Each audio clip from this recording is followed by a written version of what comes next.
بسم الله الرحمن الرحيم. صلى الله عليك يا مولاي يا رسول الله وعلى أهل بيتك الطيبين الطاهرين.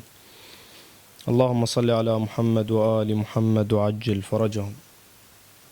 أبدأ إن شاء الله تعالى في هذه الحلقات ببيان تعريف العقل وبعض الأمور المتعلقة بهذا الموضوع من خلال عدة محاور وعدة حلقات، لكن قبل أن أبدأ أود أن أقدم مقدمة طالما أقدم بها الحلقات التي أبدأها أو المحاضرات التي ألقيها، وهي أنه في علمي أن هذه الحلقات ستطبع وتوزع إما على أقراص إلى أصحابنا، وإما تنشر على قنوات وبعض صفحات أصحابنا على مواقع التواصل الاجتماعي.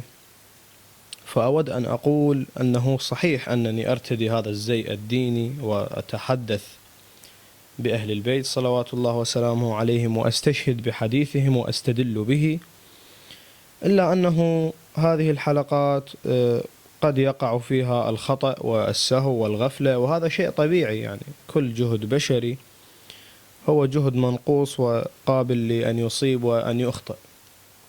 لذا أود من الأخوة الذين سيستمعون إلى هذه الحلقات أنه حين أخطئ وحين أتهافت مثلا أو أغفل أو أنسى أن يحمل هذا الخطأ، وأن يحملوني أنا شخصيا مسؤولية هذا الخطأ. لا يحملون المذهب ومدرسة أهل البيت صلوات الله وسلامه عليهم لأنه هذه شغلة ماشية الآن.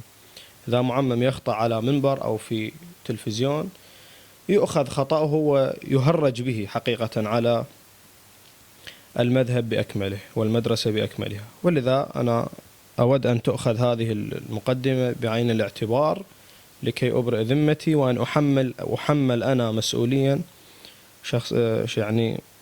مسؤولية أخطائي. زين. العقل. قبل مدة من الزمن كنت أجلس مع بعض الإخوة وكنت بخدمتهم في الحقيقة، سألتهم هذا السؤال، وهو: من منكم لديه عقل؟ وطبعا ما سألت السؤال لكي أتبجح عليهم أو أهزأ بهم مثلا، لا أبدا، وإنما لكي أثير النقاش حول هذا الموضوع. زين. فسألتهم: منو بكم عنده عقل؟ فطبعا الجميع استغربوا من السؤال وقالوا كلنا عندنا عقل، ماكو واحد مثلا بينا ما عنده عقل وإلى آخره. زين. قلت لهم: أنتم الآن تدعون أن لكم عقول، ما هو تعريف العقل عندكم؟ كيف عرفتم أنه لديكم عقول مثلا؟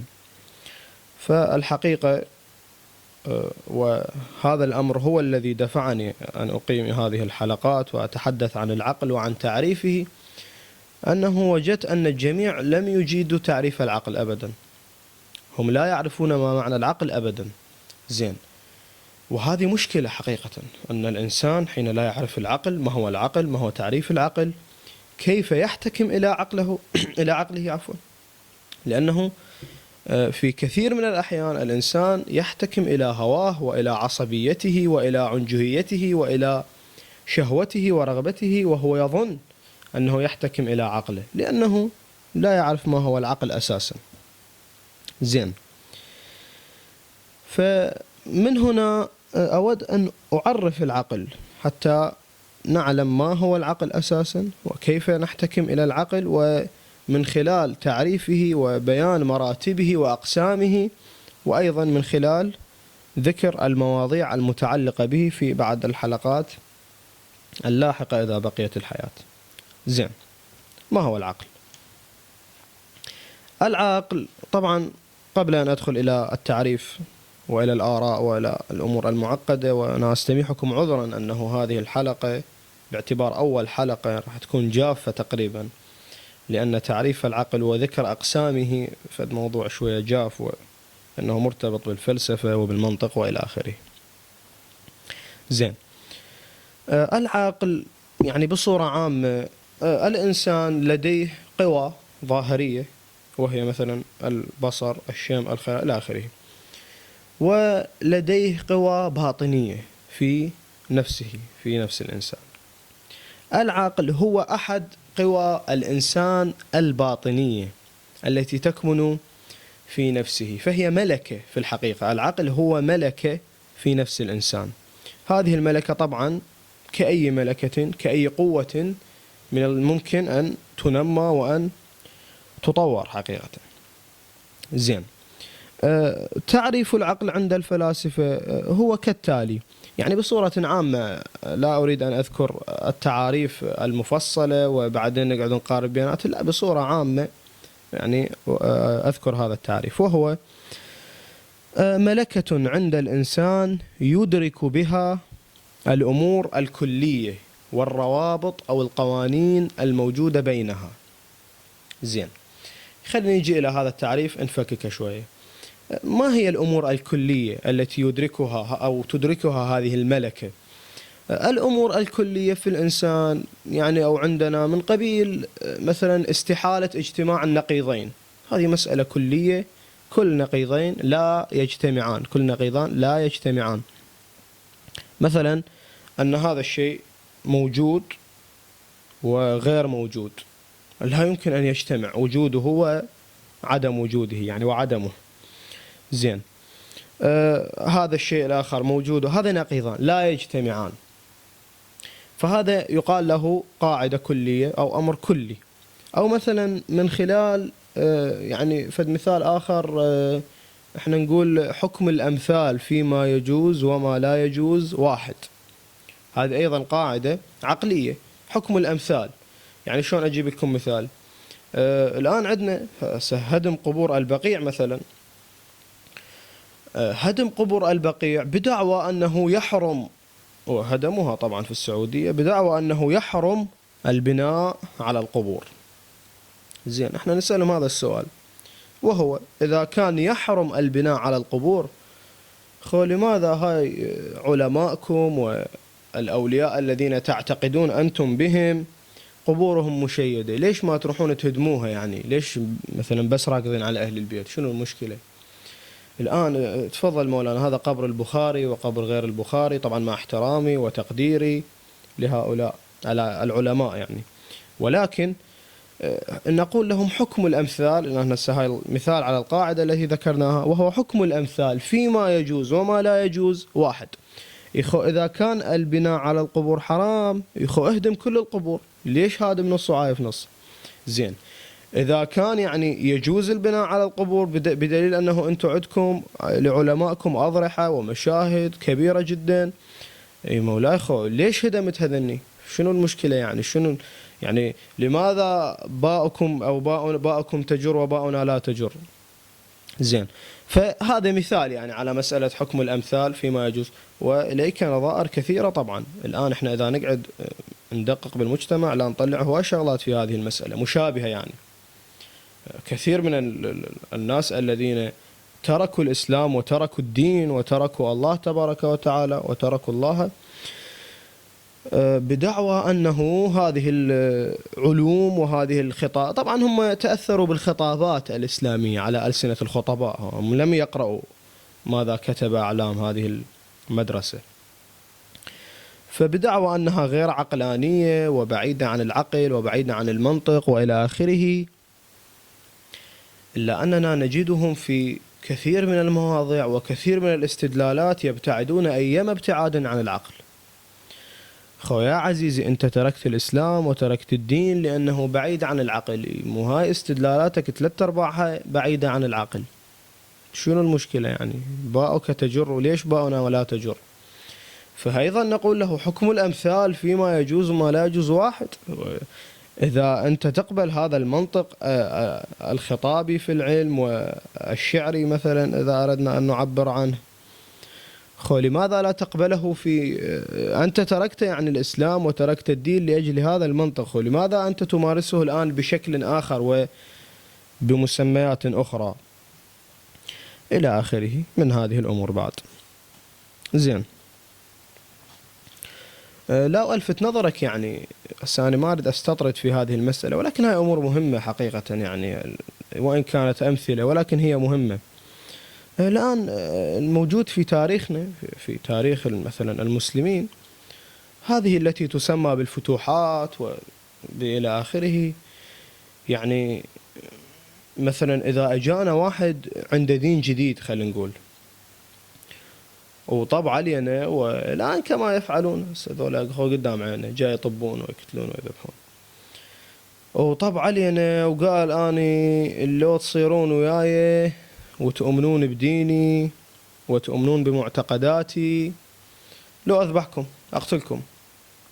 زين، إحنا راح نسمي هذا الموضوع كمسلمين، يعني كمسلمين راح نسمي هذا الأمر أنه إجرام حقيقة، واعتداء على الناس الآمنين، واعتداء على واغتيال لحرية معتقدهم وإلى آخره. زين، من يجون هم نفس هذول المسلمين من يجون إلى مثلا الفتوحات، والحمد لله والشكر احنا ما عندنا فتوحات في زمن النبي مثلا أو في زمن أمير المؤمنين صلوات الله وسلامه عليه، لا، هاي الفتوحات اجت بعديا، يعني دول وسياسات إلى آخره. من يجون إلى هذول اللي يسموها فتوحات واللي يسموهم بالفاتحين، يقول لك إيه هذول نصروا الإسلام ونصروا الحق ونصروا الله تبارك وتعالى. يا بشلون؟ يقول الآن تاريخنا إذا نقرأ خير من الله من هاي السوالف. مثلا قتلهم جميعهم ثم بعد ذلك أحسنوا إسلامهم. ما أدري من أحسن إسلامه إذا قتلهم جميعهم. فنسألهم إحنا تعالوا يا مؤرخين يا علماء المسلمين، هي لو اعتداء لو مو اعتداء، أنت إذا تقبلها على نفسك أن تدخل على دول لا محاربتك لا حاكي وياك لا مندق بيك يعني، وتغتال حرية معتقدهم أنه تعالوا لو تصيرون مثلنا لو نذبحكم، وهاي تسميها فتوحات وتقبلها على روحك. ليش ما تقبلها على غيرك؟ الآن بحسب هذا المنطق المفروض نقبل هاي الجماعات المسلحة الآن في سوريا وفي العراق التي تقتل وتذبح، لا حول ولا قوة إلا بالله. هذا له بحثه بعد، ما أريد أستطرد به يأخذ وقتنا. على أي حال، زين، هذه الأمور الكلية نعود. هاي جبت أمثلة بعد وأخذنا الحكي شوية، واحد قلبه مرات مورم. على أي حال، هذه الأمور الكلية التي يدركها العاقل من قبيل اجتماع النقيضين، ومن قبيل حكم الأمثال فيما يجوز وما لا يجوز واحد وإلى آخره، ومن قبيل أن الواحد نصف الاثنين إلى آخره.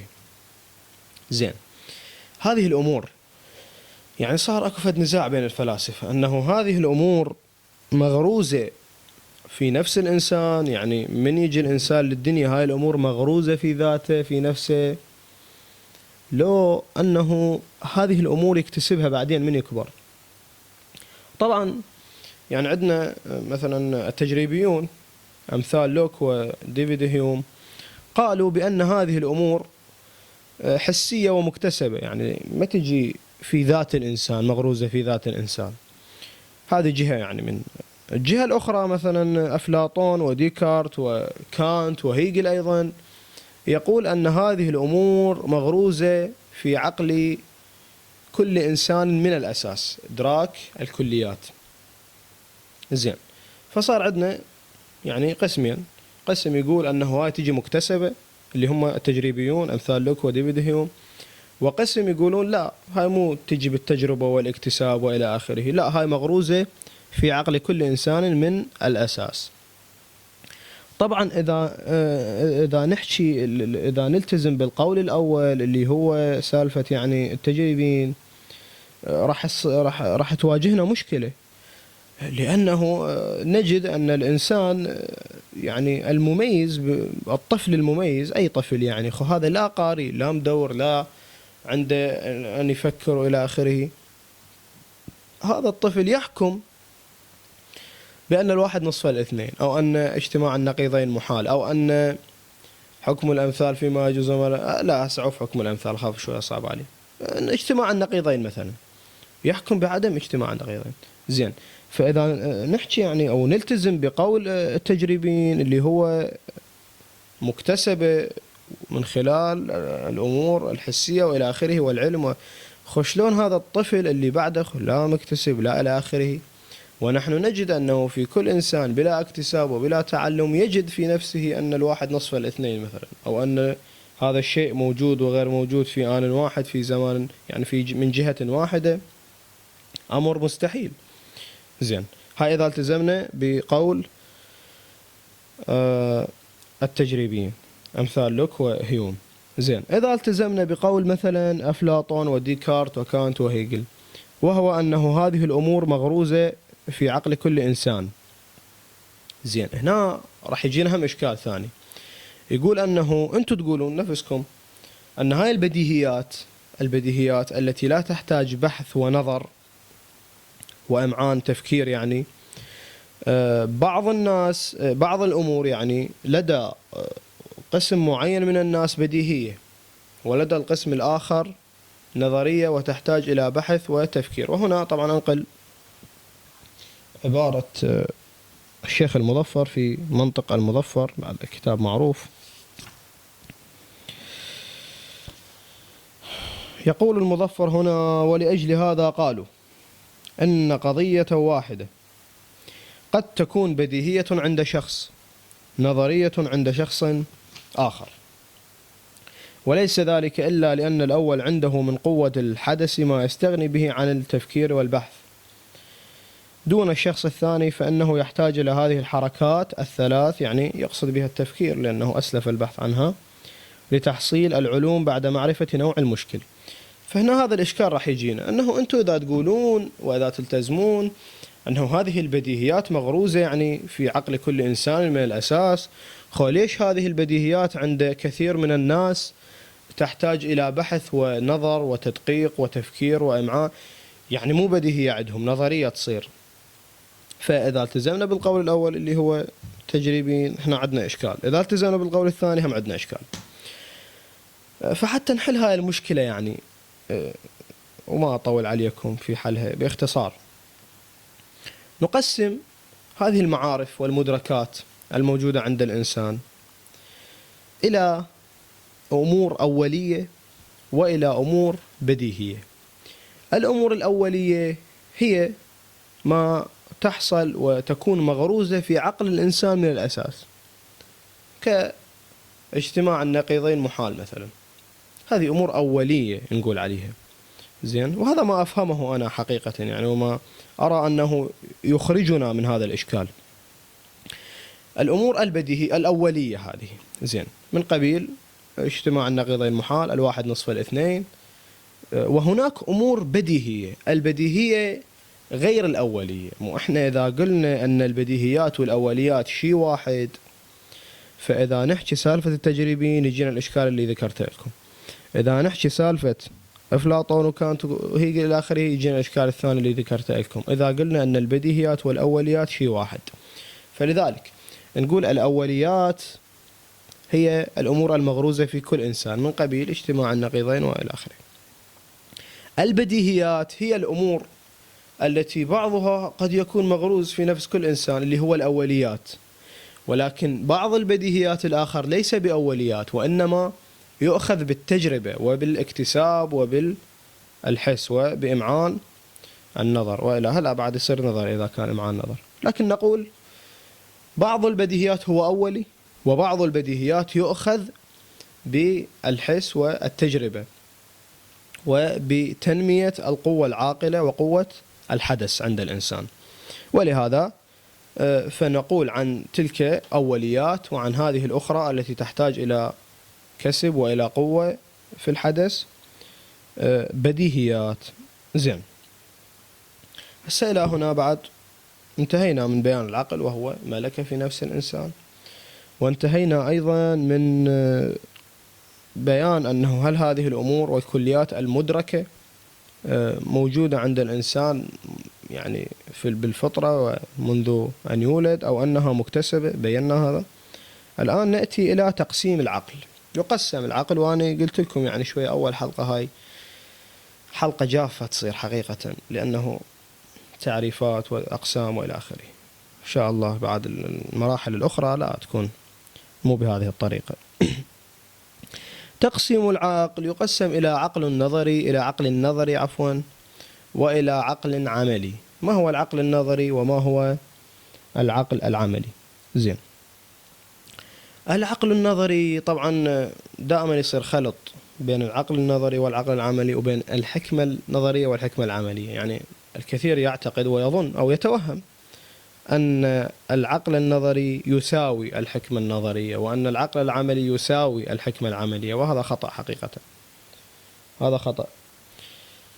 العقل العملي، وراح أبين هذه الأمور إن شاء الله، لكن المسألة تحتاج إلى دقة وانتباه. العقل النظري هو اللي حكينا عليه هسه، هذا الأمور أو القوة عفوا التي تدرك الكليات، هذا العقل النظري. زين، العقل العملي شنو؟ تدرك الكليات عفوا والروابط الموجودة بينها، هذا العقل النظري. العقل العملي شنو؟ العقل العملي هو مثلا القوة العاملة في الإنسان، نقدر نقول هيك بالتعبير هذا، القوة العاملة في كل إنسان. هذيك بعد قوة مفكرة، قوة مدركة، تدرك القوانين، تدرك الكليات، هذه قوة عاملة في الإنسان. زين، هذا العقل العملي النظري عفوا والعقل العملي. خلينا نجي إلى مسألة الحكمة النظرية والحكمة العملية، حتى لأن أنا حكيتها لازم أبينها. الحكمة النظرية هي الرؤية الكونية الموجودة عند الإنسان.